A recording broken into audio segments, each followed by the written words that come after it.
And we are back with our third predictions video in just 7 days. What a week it's been. Thank you if you have been watching all of these. It means a great deal to me. Normally what we do at this time is we'd have a brief discussion about all the things that have happened since the last round of Premier League fixtures before the new one. But considering the Manchester United-Arsenal game literally finished less than 10 hours ago, I think what we'll just do this week is dive straight into it. So we'll go through my predictions for the midweek games and then we'll get cracking with this weekend's predictions. So here are my predictions for the midweek fixtures. And here were the results, starting with Tuesday night. And Newcastle and Norwich, a game where Newcastle really did have the opportunity to get their first win of the season, and Kieran Clark, 9 minutes in, decided it'd be a good idea to rugby tackle Teemu Pukki, getting himself sent off, and it was a real uphill battle from there. I have to say I thought Newcastle did well with 10 men, and even with the disadvantage, may feel like they could have got more than a point out of the game, but that ends in a draw and no points there. Leeds and Crystal Palace was a bit of a slog, went all the way to the 93rd minute, or the 90th minute should we say, when the penalty was awarded, taken in the 93rd minute by Rafinha. 1-0 win for Leeds and 1 point for my prediction. Southampton and Leicester. It does seem that I disrespected Southampton a little bit. I know they were going through a rough patch, but I think I overlooked how poorly Leicester's defensive record had been over the last few games, so in retrospect a 2-2 draw does seem a fair result, and no points for me there. Watford and Chelsea was a great game. I was able to get my TVs set up whereby I could watch the Watford-Chelsea game, the Villa-City game and the Everton-Liverpool game all at the same time. And yeah, a really entertaining game.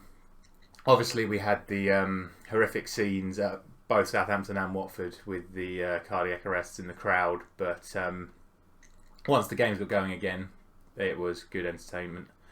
So Watford put up a great fight. I thought they would. I did say at the time it wouldn't surprise me if Watford got a result. Chelsea really had to dig in and just managed to get the job done, so 1 point for me there. These next two fixtures, if I had the editing ability, or the editing skill, shall we say, to pull up what I said for these next two fixtures, I would.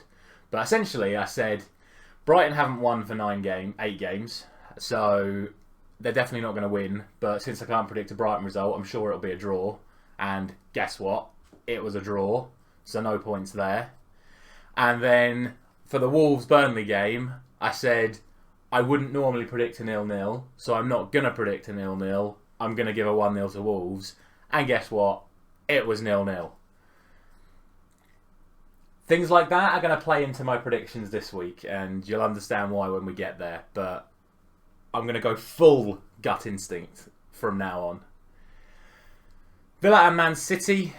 One of the goals of the season from Bernardo Silva. The skill from Mahrez at the start, the long ball, the cross, the volley. Wonderful, wonderful goal.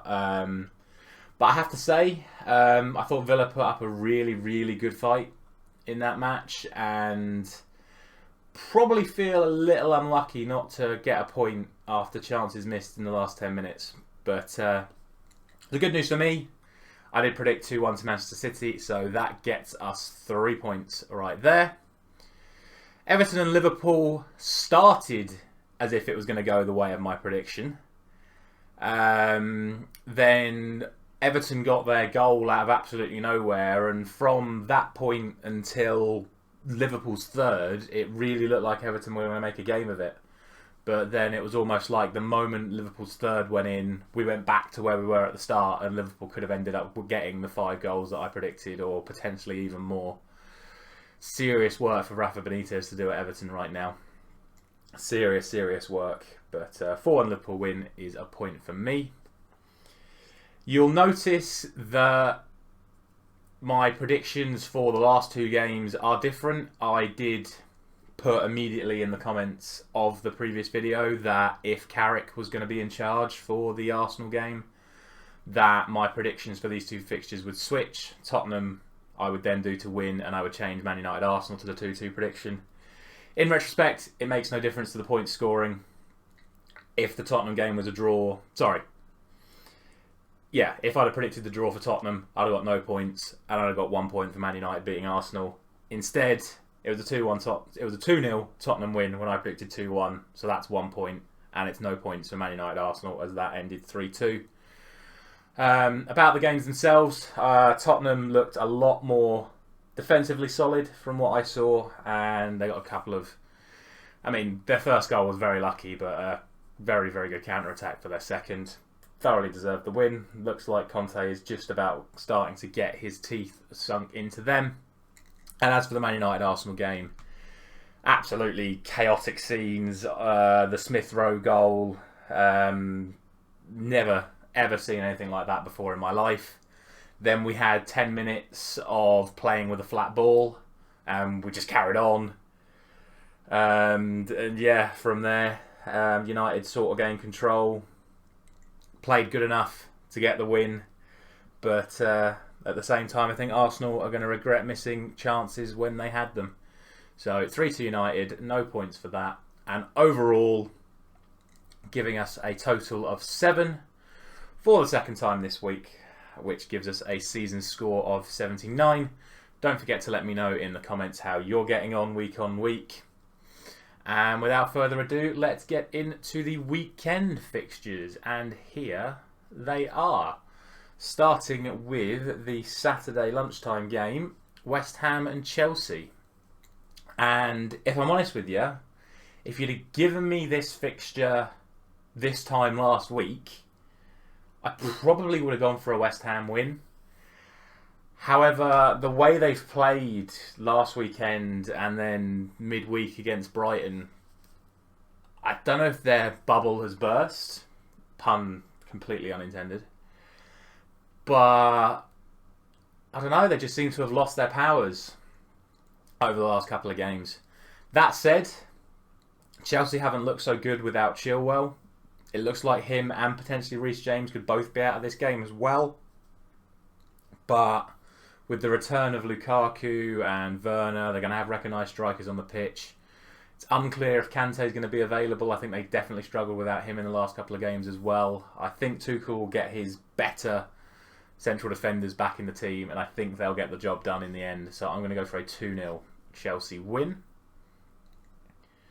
Newcastle and Burnley. I'm going to give Newcastle another chance. I am going to give this as a 2-0 Newcastle win. The reason for this is Burnley really have struggled to form any real goal-scoring opportunities over the last couple of games. And like I said, Newcastle look good against Norwich even with 10 men. And I think, assuming they don't get someone sent off again, they have the ability to break Burnley down. It is another game between two teams already in the relegation zone. It is the cliche relegation 6-pointer once again, and I'm going to give this one to Newcastle. I do think this is another great opportunity to get their first win, and I'm letting them have it. 2-0. On to Southampton and Brighton. And again, this is a tricky one. Brighton now 9 games without a win. They're going to be feeling a little bit more confident after the West Ham result, but Southampton seem to have get a little bit of momentum back after that Leicester game. So I am just going to edge this to Southampton 2-1. But as we all know, I can't get a Brighton prediction right. So this will probably be a draw again. But Southampton win for me. Wolves and Liverpool. Now, Wolves have been playing much, much better recently. They find themselves in a great spot in the table. But Liverpool just seem to be on this run. They've got their momentum going. We see it a lot with the Jurgen Klopp teams. Once they get that momentum going, they're a very, very hard team to stop. And I just think they'll have a little bit too much quality for Wolves. I'm going to give this as a 3-1 Liverpool win. However, I do think Watford have the tools to hurt Liverpool. I really do. I I think they've got that pace with the likes of Traore and Podence and whoever to really hit behind Liverpool when the likes of Trent and Robertson bomb forward like they do. So it wouldn't surprise me to see Wolves getting something out of this game, but I fully expect Liverpool to win this one. So 3-1 there. On to the Saturday evening game, and another really interesting one. I mean, my word, Watford have had a rough run of games, right? Man United, Chelsea, now City. It's going to be interesting to see how they get on. You got a fancy City. I'm going to give it to City. And like with the Liverpool game, I'm going to give it as 3-1. They just have so much class, City. I mean, I said, Villa put up a hell of a fight against them. But the way City play is just so good. And I think, again, they'll just have too much quality for Watford. Watford fans are going to be very worried about this. Obviously, they've had some big victories over Watford of Man City. I can think of the 5-0, the 9-0, the 6-0 in the FA Cup final. But I think Watford have looked good under Ranieri. I've given them a goal because Dennis is single-handedly carrying my fantasy football team at the moment. So just because of that, I'm giving Watford a goal against City here. But thoroughly expect City to win 3-1 for that one. On to the first of 5 games on Sunday. And we have Leeds and Brentford. 2 teams that will know each other very well from their time in the Championship. I think Leeds will have this. They seem to have really improved defensively over the last few games. They're starting to show some of the resilience they showed during last season, and I'm sure the return of several injured players is having a big part in that. And I'm going to give this to Leeds as a 2-0 win. Again, I just think the quality in the final third with Rafinha, with Rodrigo, when they're firing, it should be too much for Brentford, and I think Leeds take this one 2-0. On to Manchester United Crystal Palace. Ralph Rangnick's finally in charge. He is actually delivering his first press conference as I speak right now. And I think there's cause for optimism. The result last night, albeit a bit rough, is a good foundation for Ralph to build on. He has only got 1 training session with these players. He's already said that the subs and the reserves will be training today, and then the players that played against Arsenal will be training for the first time with him tomorrow, meaning we literally only have that 1 training session ahead of Crystal Palace. But that said, I think he will be able to instill something a little bit different into us. And also Crystal Palace really struggled to get anything off Leeds. It does concern me that Palace is a little bit of a bogey team for Man United. But I think with the new energy, with the new purpose, we should be easily getting the job done here. And I'm going to go for 3-1 to Manchester United. Because we'll still concede. Oh yes, we'll still concede. On to Tottenham and Norwich, and off the back of the last couple of results from these 2 teams, I can only see Tottenham winning this. I said that Antonio Conte is starting to sink his teeth into this team. They look defensively more resilient. He's starting to embed that 3-back system a lot more comfortably. And Norwich struggled to score against a 10-man Newcastle. It took a really good goal from Pukki to get that goal. So with both those things considered, I'm going to go for a 3-0 Tottenham win. I think they'll keep pushing on, and be interested to see how they get on over the next few weeks, because they still have some pretty good fixtures coming up, Tottenham. So we'll see, and I think this will be a nice easy 3-0 win for them. On to the evening game on Sunday, and we have Aston Villa and Leicester, and I think this is another tough one to call. Again, if you'd have offered me this fixture last weekend, I probably would have gone for this as the 2-2 draw, or maybe even a Leicester win. But given the performances under Steven Gerrard so far, and given Leicester's struggles, shall we say, defensively over the last few games, I'm going to give this one as a 2-1 Aston Villa win. I think it'll be a really entertaining game. I can see it being more goals than 2-1, if I'm honest. But I think that's just the safe prediction.